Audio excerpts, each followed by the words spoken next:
Hi guys, welcome. Today we are going to recap the movie 300 Rise of an Empire. Let's dive into the video. The film opens with Queen Gorgo, Lena Headey, narrating. She begins with King Darius leading his army of Persians into Greece in the Battle of Marathon. The Athenian general Themistocles led his own army against them at the shores. The Greeks brutally and effortlessly take down the Persians one by one, paving the way for Themistocles to take aim at Darius, watching the massacre from his ship. Themistocles raises a bow and arrow, ready to commit the act that would make him known as a legend. He releases the bow just in time for Darius's son, Xerxes, to watch. He runs to his father's side but is too late to save him as the arrow pierces him. Xerxes holds his father in his arms and locks eyes with Themistocles.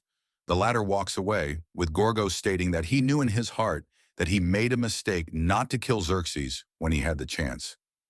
Darius is returned to his kingdom to lie in his deathbed. He and Xerxes are joined by Artemisia, Eva Green, Darius's commanding naval officer, said to be as vicious as she is beautiful. She holds Darius's hand. In his dying moments, he tells Xerxes that it is best to leave the Greeks alone, for only the gods can defeat them. Artemisia pulls the arrow out of his chest to end his suffering. For a week, Xerxes sits and mourns the death of his father. On the 8th day, Artemisia holds Xerxes and tells him that his father's last words were not a warning, but a challenge.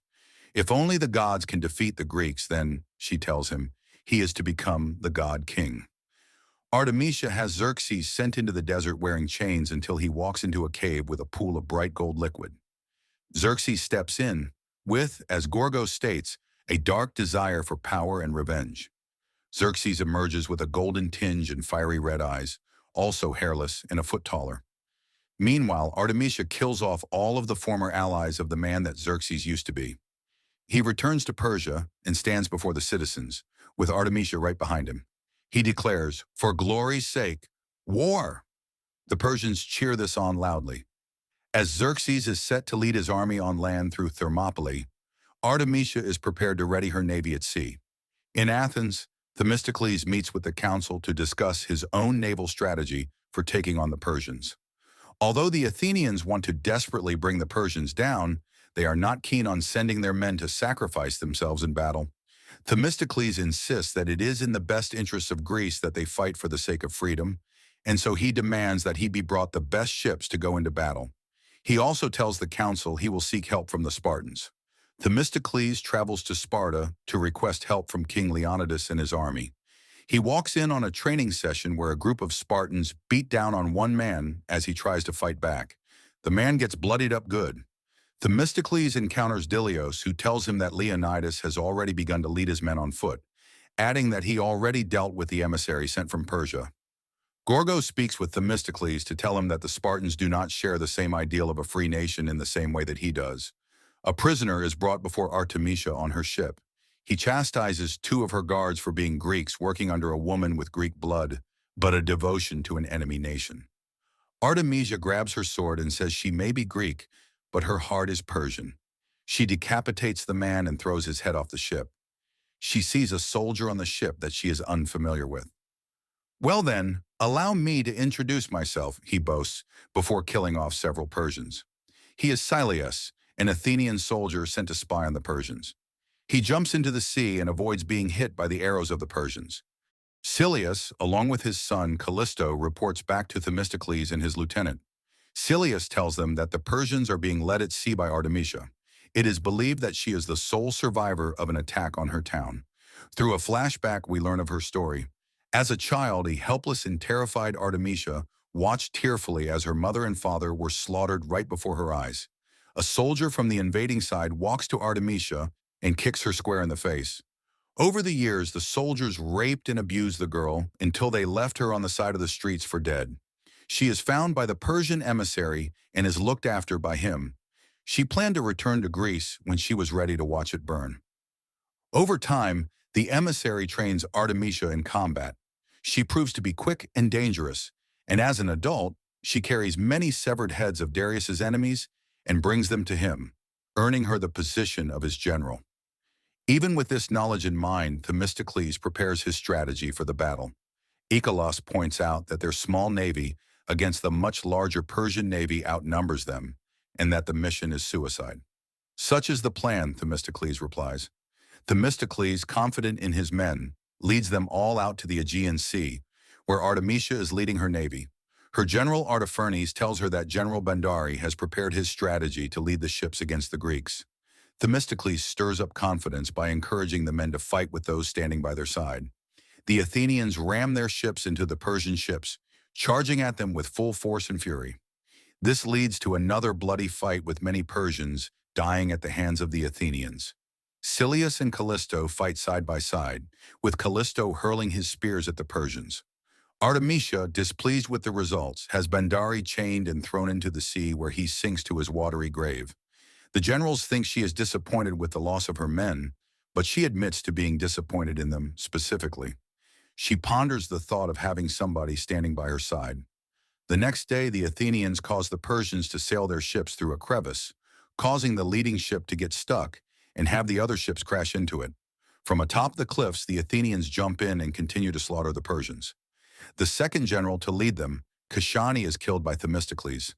Silias sees Callisto jumping into the fight, but clearly not wanting to see his son get hurt. Artemisia watches from her ship, admiring Themistocles' tactics and command.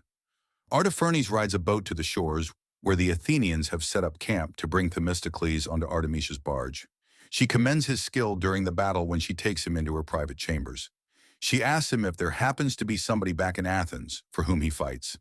Themistocles states that he has had no time for a family or children. Artemisia offers him a chance to join her so that he will not have to live with conflict or responsibility. The two of them then start having rough, passionate, and violent sex, which her guards can clearly hear. When Artemisia echoes her offer, Themistocles simply states no, and Artemisia angrily throws him off of her, hissing to him that he is no god, but merely a man. Themistocles returns to the camp, warning his men that Artemisia is prepared to bring hell to them. On the next day of battle, the Persian ships release tar into the ocean, along with several guards swimming out to the Athenians with explosives strapped to their backs. The Athenians fight off the guards until Artemisia fires her arrows. The Persians hurl flaming arrows to ignite the tar. Artemisia fires more arrows, striking 3 into Silius as Callisto watches. On one of the Persian ships, a large Persian hurls torches to continue igniting the fires. He is struck with an arrow, and he drops the torch on himself, setting himself ablaze.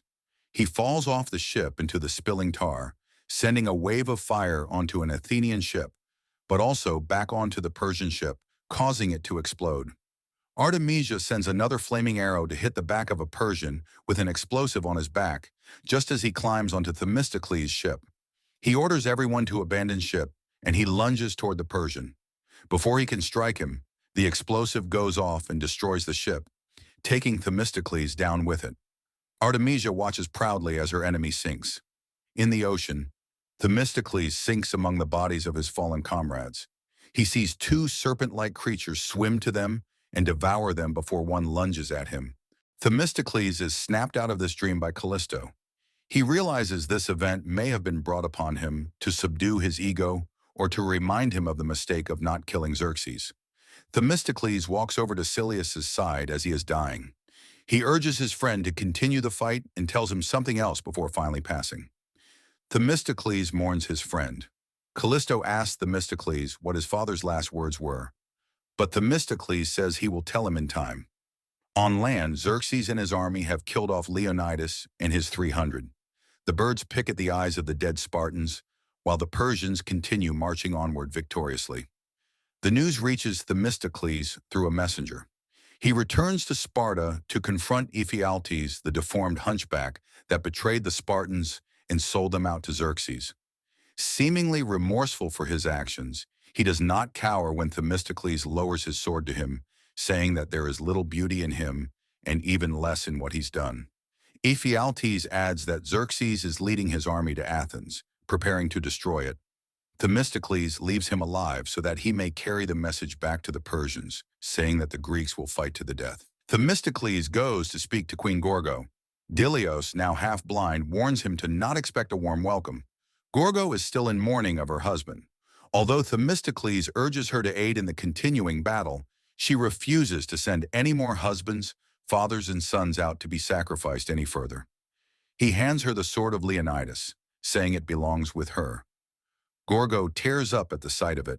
The Persian army overtakes Athens. Xerxes holds the head of Leonidas boastfully over the city as his men lay waste to the people and burn everything down. He continues to brag about his victory and states that Themistocles was nothing but a coward. Ephialtes returns to Xerxes and Artemisia to report that the Greeks are continuing to take their battle back into the sea, led again by Themistocles. Hearing his name and realizing he's not dead, Artemisia vows to end the Athenians once and for all. She leaves to prepare her command. Themistocles acknowledges that his men may be weary of continuing the fight, knowing they too would refuse to see any more bloodshed. He encourages them to act for themselves and leave now, if they wish, so that they may maintain their freedom, but also encourages them to stay and fight. Let it be shown that we chose to die on our feet rather than to live on our knees. The Athenians cheer. The limited number of Athenians face the huge Persian fleet at the sea in their final battle. Themistocles tells Callisto his father's final words, which was to say that he has earned himself a place at the table. He's ready to fight. Once again, both Themistocles and Artemisia are set to lead their men into battle. Their ships collide and the Athenians charge against the Persians, fighting quickly and mercilessly. Not ready to stand idly by, Artemisia wields her two swords and fights against the Greeks, killing off as many as she can on her own. Themistocles rides his horse through the battle until he reaches Artemisia's ship. He reminds her of her earlier offer, stating that he still says no. Angered, she begins to fight him in a duel. He fights with great fury, and she quips that he fights harder than he fucks. They continue to fight until they hold both their swords at each other's necks. Themistocles continues to refuse the idea of joining Artemisia, and he tells her that it is time for her to surrender. We see Gorgo leading her army of Spartans, having been telling them the story from the beginning, leading into her own rousing speech as they come closer to surrounding the Persian fleet. In addition, armies from other allied nations join in the fight. Themistocles points this out to Artemisia as he still has her with his sword to her throat. He urges her to surrender. She chooses not to, and she grabs her sword to kill, but Themistocles quickly drives his sword into her stomach. Artemisia drops to her knees. In her final moments, she watches as the allied forces surround her navy. Xerxes, watching from the cliffside, turns his back on her. Artemisia finally collapses, dead, just as Gorgo and Dilios step onto her ship to stand by Themistocles. The film ends with the Spartans and Athenians banding together to defeat the Persians once and for all. With this, the film ends. What do you think of this film? Let us know in the comments.